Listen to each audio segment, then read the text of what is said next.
Well, the United States has again vetoed a UN Security Council resolution calling for an immediate ceasefire in Gaza, but it has proposed an alternative resolution calling for a temporary ceasefire and opposing a major ground offensive by Israel in Rafah.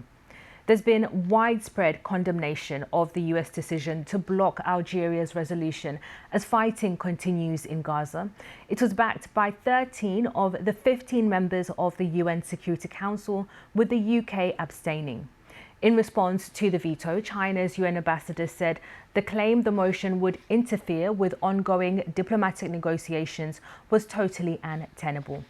Our correspondent Neda Taufik in New York has the latest on what this move from the US indicates. This is the third time the United States has exercised its veto to block Security Council draft resolutions since October 7th. And what we heard from Council members was a real fear of a looming catastrophe in Rafah, where more than 1.5 million Palestinian civilians have been forced to seek shelter and where Israel is planning a military incursion. Now, the United States said they blocked the Algerian draft because it would jeopardize talks underway between Israel, Egypt, and Qatar. Those talks have stalled, though, and there are major gaps. But the United States says there are key elements on the table. Nevertheless, the rest of the Council didn't seem to feel the same way as the United States, underscoring the urgency and the overwhelming international consensus for a ceasefire, citing the concern about Palestinian civilians, how their suffering has been intolerable, unbearable, as Council members stated. Now, the United States has put forward an alternative draft resolution with some of the toughest language it has used yet. For the first time, it makes mention of the word ceasefire, but it calls for a temporary ceasefire as soon as is practicable. Now, that proposal also mentions that the United States is against any operation into Rafah, that would harm more civilians, that could forcibly displace Palestinians into neighboring countries such as Egypt, and that it would be a threat to international peace and security. But some Council members questioned the United States' motive in bringing this alternative draft. Russia, for example, said it was a bad faith attempt to distract from their veto. China said the U.S. position is untenable. All of this signaling that if the U.S. draft does get to a vote, even if it does have the support of at least 9 members, what's needed to pass, that it could very well be blocked by Russia and China, who say they want to see an immediate ceasefire.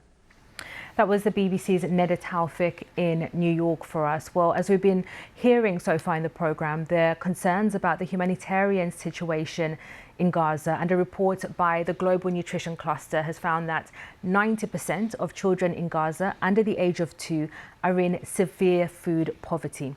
Well, earlier I spoke to Ziad Issa, Head of Humanitarian Policy and Research at Action Aid UK, and I asked him what he knew about this report.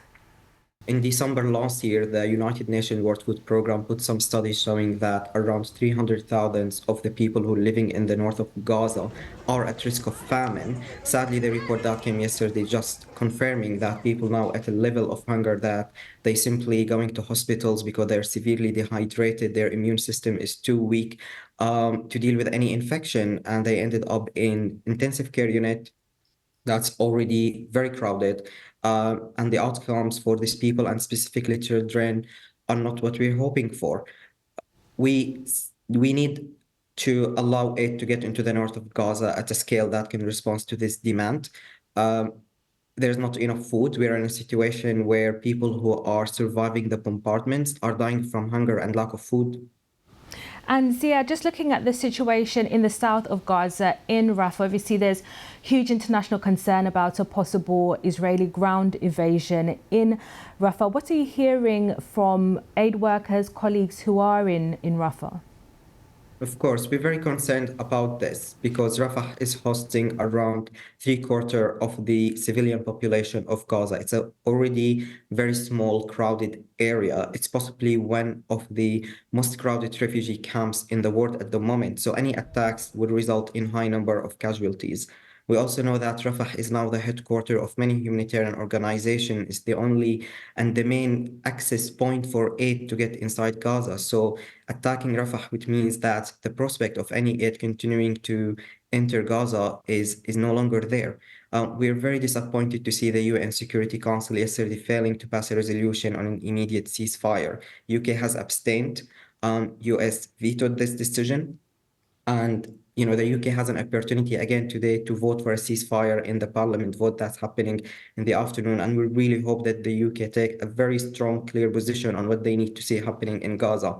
Pauses are not good enough at this stage. We need to bring a long-term, immediate ceasefire immediately to save the life of the children and women in Gaza.